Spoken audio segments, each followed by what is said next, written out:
ड्रामे की स्टार्टिंग में हमें दिखाया जाता है इस ड्रामे की फीमेल दसयान को जो जिंदगी और मौत से जूझ रही होती है और खुद से कहती है कि मुझे अपने जीवन में जिस चीज का सबसे ज्यादा रिग्रेट है वह है ऐसी जालिम सिस्टर का होना और एक बेशर्म बेफ लड़की से शादी करना। वही बगल में का बेवफा हस्बैंड फैंग अपनी वाइफ को मरता छोड़ उसकी बहन सतन के साथ हिलू हिलू कर रहा होता है और उससे कहता है कि सुया की परवाह छोड़ दो, अपनी बहन को शांति से मरने दो। सूतन जानबूझकर अपना लात ऑक्सीजन वायर पर मार देती है जिससे सुया की सांसें रुकने लगती है। सुया खुद से कहती है कि अगर मेरा फिर से जन्म हुआ तो मैं इन दोनों बदमाशों को बर्बाद कर दूंगी, मैं अपना बदला लेकर ही रहूंगी। ये लास्ट वर्ड्स बोलकर वह मर जाती है। तभी उसका रिब्रॉन होता है, वो सीधा अपने वेडिंग डे पर पहुंच जाती है। सामने का बेवफा हस्बैंड फैंग यू घुटनों के बल बैठकर सुयन को फ्लावर्स देता है। सुयन खुद को वहां पाकर हैरान होती है और सोचती है कि यह 1 साल पहले की बात है जब फैंग और मेरी शादी हुई थी। यह बोलकर वो सुतिया और स्टेप मॉम को देखती है और खुद से कहती है कि क्या मेरा रिब्रोन हुआ है। फिर फैंग को देखकर कहती है कि चूंकि ऊपर वाले ने मुझे एक और मौका दिया है तो मैं तुम दोनों बदमाशों को नहीं छोड़ूंगी। यह सोचकर वो मुस्कुराते हुए फैंग यू के फ्लावर्स ले लेती है और सबसे कहती है कि हेलो एवरीवन, फैंग यू और मेरे सेपरेशन सेरेमनी अटेंड करने के लिए सभी का स्वागत है। ये बोलकर वह फैजो के मुंह पर फ्लावर बुके मारती है। फैंग यू के साथ साथ वही खड़े सभी लोग भी शॉक रह जाते हैं। सुयन उसका मोबाइल छीन लेती है। फैंग यू कहता है कि यो ये तुम क्या कर हो, मुझे मेरा सेल फोन दो। तो यान को उसके मोबाइल का पासवर्ड पता है। फिर क्या वो बिग स्क्रीन में फैंग और सूतन की प्राइवेट वीडियो चला देती है। वही खड़े सभी लोग वीडियो रिकॉर्ड करने लगते हैं। सतन हैरान है, मुंह दिखाने के काबिल नहीं रही सके। मॉम चिल्लाकर कह रही होती है कि बंद करो इसे। फैंग भी चिल्लाकर सुया को वीडियो बंद करने का कहता है। सुया कलेजे को ठंड पे गई, वो मोबाइल फेंक कर उससे कहती है बाहर में जाओ तुम सतीप। मॉम कहती है कि सुयंग ये क्या कर रही हो, तुमने सू फैमिली का नाम ही बदनाम कर दिया, हमें कहीं मुंह दिखाने के काबिल नहीं छोड़ा। अगर तुम इस शादी से पीछे हटने का सोच रही हो तो हम तुम्हें सू फैमिली से बेदखल कर देंगे। सुया कहती है कि तुम होती कौन हो मुझे ये बोलने वाली, तुम सब फैमिली में थर्ड पार्टी हो, शादीशुदा होकर भी एक मैरिड मैन से शादी की, तुम्हें सू फैमिली की चिंता करने की कोई जरूरत नहीं। मॉम की तो गई बोल की बंद। सतन कहने लगती है कि बहन तुम्हें कोई मिसअंडरस्टैंडिंग हुई है, जैसा तुम सोच रही हो वैसा कुछ नहीं है। फैंग भी कहने लगता है कि यह सच कह रही है, मुझे प्रेम करने का मौका दो। सुया कहती है कि दूर हटो मुझसे। ये बोलकर वो उसके पैर को हील से जख्मी कर देती है और कहती है कि मैं सू फैमिली की सबसे बड़ी बेटी हूँ, मैं अंधी थी जो तुम जैसे कमीने से प्यार कर बैठी। फिर यान से कहती है कि और तुम जैसी माँ वैसी बेटी तुम्हें ही अपनी मॉम की तरह दूसरों के हस्बैंड को छीनने का बड़ा शौक है। आज से मैं तुम दोनों घटिया आदमी और नीच औरत के साथ सभी रिश्ते नाते खत्म करती हूँ। ये बोलकर वह वहाँ से चली जाती है। शादी का प्रोग्राम तो बढ़ गया, वही दूसरी तरफ एक हैंडसम लड़के को दिखाया जाता है। ये है इस ड्रामे लीड एक्टर लिजिया। लड़कियां से देखकर फिदा हो जाती है और कहती है कि यह तो रिचेस्ट मैन का बेटा लिजिया है। वही स्टेयर से सुयांग आ रही होती है, दोनों एक दूसरे के पास से गुजर रहे होते हैं। सुयांग गिरने वाली होती है, तभी लिजिया उसे बचा लेता है। दोनों एक दूसरे को देखने लगते हैं। सुयांग सोचती है कि लिजिया वो यहाँ कैसे ली। यान फैंग यू का कजन है, हैंडसम होने के साथ साथ वो रही है। लिजिया और फैंग के बीच बनती नहीं। सुयंग लिजिया को देख सोचती है कि लिजिया हम फिर से मिल गए। तभी फ्लैशबैक दिखाया जाता है 1 साल पहले सुया कार में बैठकर न्यूज देख रही होती है, जहां ये बताया जाता है कि रिसेंटली दरिया का सबसे रिचेस्ट मैन का बेटा लिजिया ने अपने कजन फेंगियो को हराकर यूनानिमिटी 10 या ज्वेलरी एम्पायर्स का सीईओ बन गया। वो यह न्यूज सुन रही होती है, तभी सामने से ट्रक कर उसकी कार से टकरा जाती है। सुयंग जानती है कि फैंग और ली जियान एक दूसरे के दुश्मन है, तो वो उसके जरिए फेंगियो को बर्बाद करेगी। वो सोचती है कि दिशी का सबसे अमीर आदमी का बेटा ली जियान बदला लेने के लिए मेरा सबसे तेज हथियार होगा। ये सोचकर वो उसके पास जाती है और गिरने से बचाने के लिए थैंक्स बोलती है और उसके कोट को साफ करते हुए कहती है कि ओ तुम्हारा ड्रेस तो खराब हो गया। तभी फैंग कहता है कि सुयंग ये तुम क्या कर रही हो। सतन ली यान के पास आकर उससे चुपक कर कह रही होती है कि यान मेरी बहन की आज शादी है, मैंने तुम्हें अपनी कंपनी के तौर पर इनवाइट किया था, लेकिन मैंने ये सोचा नहीं था कि तुम सच में आओगे, तुम्हारे आने से मैं बहुत खुश हूँ। बातें सुन सुयांग सोचती है कि पिछले जन्म में सतन ने मेरे पीछे न सिर्फ पेको के साथ सीक्रेट रिलेशनशिप रखा बल्कि उसने ली जियान का भी पीछा किया। ली जियान उसका हाथ खुद से दूर करके कहता है कि तुम्हें कोई मिसअंडरस्टैंडिंग हुई है, मैं बस यहाँ से गुजर रहा था। ये सुन सुयंग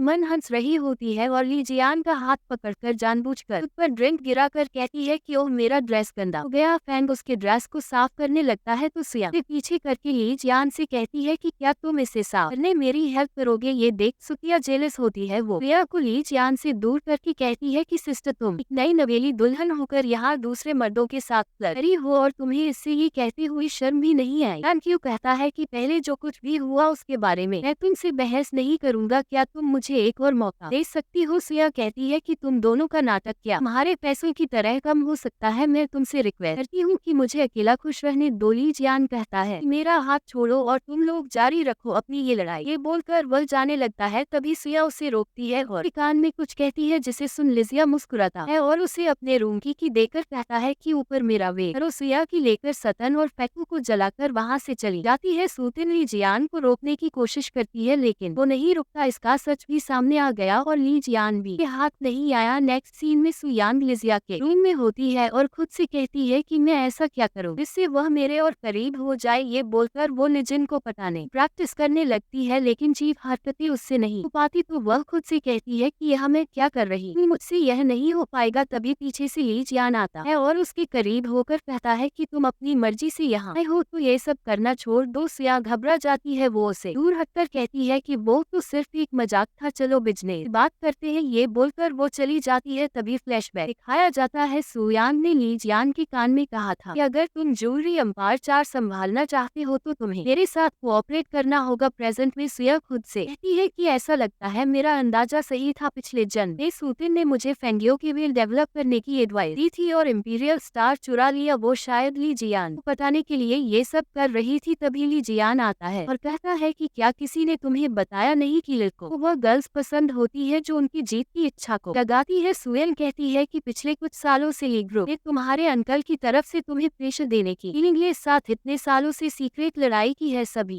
इस ज्वेलरी एम्पायर के इनहेरेंट हासिल करना चाहते हैं और सू फैमिली एम्पायर डायमंड स्टार का ओनर है। अगर मेरे साथ कोऑपरेट करने को तैयार हो तो मैं फैन को हराने और ली ग्रुप के वारिस बनने में तुम्हारी हेल्प कर सकती हूँ। ली जियान कहता है कि तुम बहुत ज्यादा जानती हो। सुयान कहती है कि मैं सू फैमिली की सबसे बड़ी बेटी हूँ, अगर तुम मेरे साथ कोऑपरेट करने को तैयार हो तो मैं तुम्हें एम्पायर स्टार दे सकती हूँ प्लीज। यान उसके ऑफर के बारे में सोच लगता है और पूछता है कि तुम्हारा मकसद क्या है। सुयान कहती है कि मुझे तुम्हारी हेल्प चाहिए, तू फैमिली की कंपनी को वापस लेने में, इस डील में तुम्हारा नुकसान नहीं होगा। ये सुन ली जियान कहता है कि मैं तुम्हारी बात मान सकता हूँ लेकिन मेरी भी एक कंडीशन है जो तुम्हें माननी होगी। सुयंग पूछती है कि कैसी कंडीशन। तो ली जियान कहता है कि मेरी वाइफ बनो। ये सुन सुयंग शॉक्ड होकर कहती है कि क्या तुम चाहते हो कि मैं तुमसे शादी करूं और तुम्हारी वाइफ बनूं। जियान उसके करीब जाकर कहता है कि एम्पायर स्टार बहुत इम्पोर्टेंट है, सिर्फ अल्फाजों पर ट्रस्ट नहीं किया जा सकता। मुझे तुम्हें अपनी वाइफ बनाना है ताकि मैं एम्पायर स्टार हासिल कर सकूं। उसके करीब आने से स्वयं घबराने लगती है और सोचती है कि मैंने पहले भी उस बुरे इंसान से शादी की है, ये तो ली जियान है, कम से कम उस बेवफा से बेहतर तो है। फिर वो ली जियान से कहती है कि मुझे तुम्हारी यह कंडीशन मंजूर है। ये सुन ली जियान उसकी क्लोज जाता है तो स्वयं उसे दूर करके कहती है कि यह तुम क्या कर रहे हो। ली जियान उसका नेकलेस निकाल लेता है, वो उसे दिखाकर कहता है कि मैं ये तुम्हें अब हमारी शादी के बाद ही दूंगा। सुया कहती है कि यंग मास्टर ली सच में एक बिजनेसमैन है, भी कर लो, लॉस नहीं होगा। ये बोलकर वो चली जाती है। ली जियान नेकलेस को देखने लगता है। तभी फ्लैशबैक दिखाया जाता है। ली जियान और सुयंग चाइल्डहुड फ्रेंड है लेकिन ली जियान को याद नहीं कि ये वही लड़की है जिसे वह बचपन से लाइक करता है। बचपन में सुयंग यही नेकलेस पहना करती थी। तब उसने ली जियान से कहा था कि मेरी मॉम कहती है कि जिसकी जबान में मिठास हो उनका दिल भी साफ होता है। ये सारी बातें याद करने के बाद वह कहता है कि यह नेकलेस उसके पास क्या कर रहा है और यहीं पर यह पार्ट एंड होता है। ये ड्रामा काफी इंटरेस्टिंग है। अगर आप इस ड्रामे का नेक्स्ट पार्ट देखना चाहते हैं तो कमेंट करके जरूर बताएं। चैनल को सब्सक्राइब और वीडियो को लाइक शेयर करना मत भूलिए। Thank you.